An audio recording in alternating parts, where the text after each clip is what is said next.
Contestant number 3, Mohammad al-issa, speech titled, Table Topics Phobia. Table Topics Phobia, Mohammad al-issa, contestant number 3.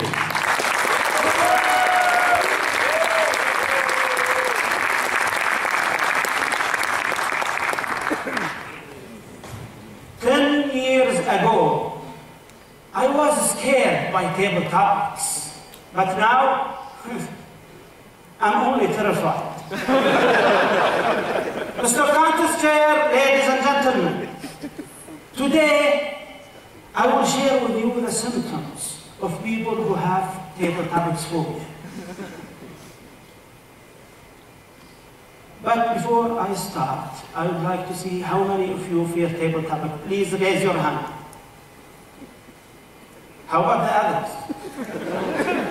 Not admitting is the first symptom.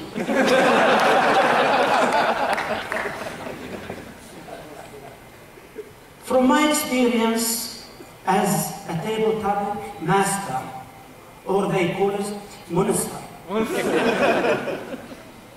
I can tell you exactly how they act and feel.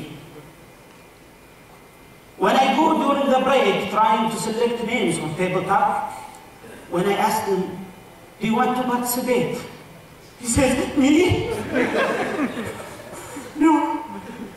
Me? I tell him, no, it's not you. Please, don't panic, sit down. Sit down, a cup of water, please.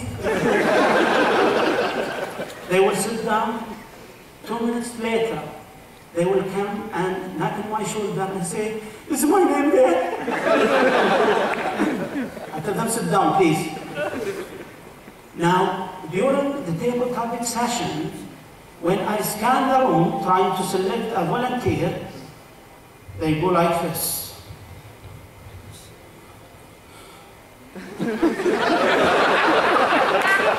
Trying to avoid eye contact with me.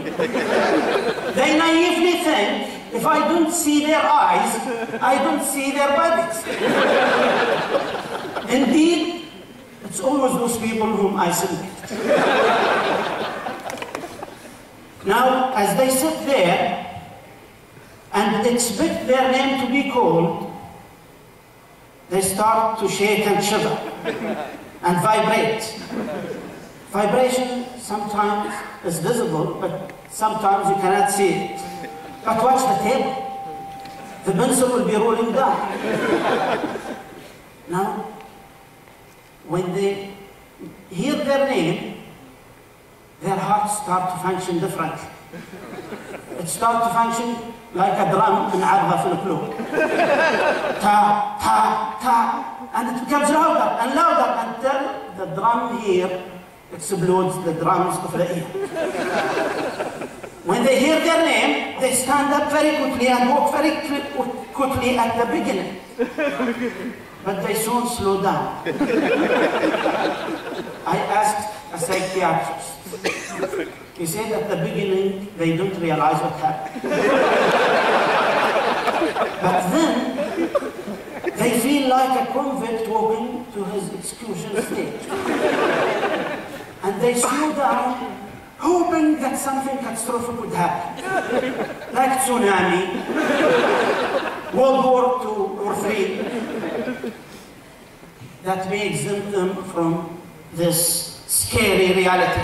When they finally make it to the middle of the stage, they come very close to the tabletop master, staring very nervously at his face as he reads the question. Exhaling hot air. When that hot air strikes my cheek, I usually sympathize with them. Because this tells me how frightened they are. And sometimes I can tell what they ate.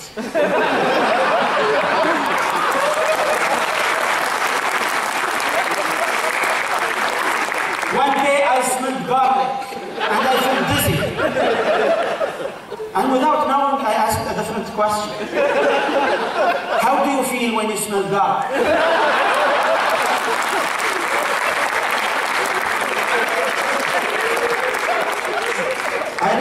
sympathize with him because he was trying to answer without opening his mouth. And they focus so much on the face that they don't hear the question. And then they hear another voice, an inner voice. What the hell did I do? I wish I had stayed home and washed the dishes. And they always start by saying, this is my first time. Who cares? As long as it doesn't become your last time. We enjoy seeing you again and again because we enjoy watching those symptoms. And they always starve for words. They go like making everybody uncomfortable in the room, except one person who will be busy counting. The counting.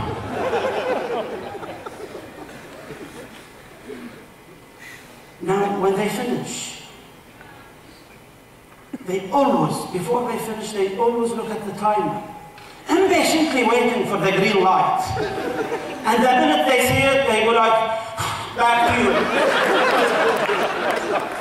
They insist to give the stage back as if they owned it.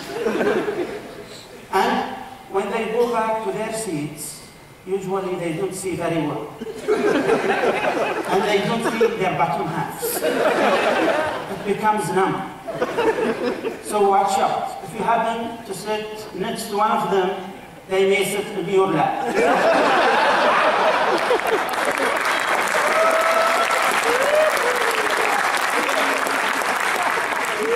Sometimes when they leave the stage, they leave it wet.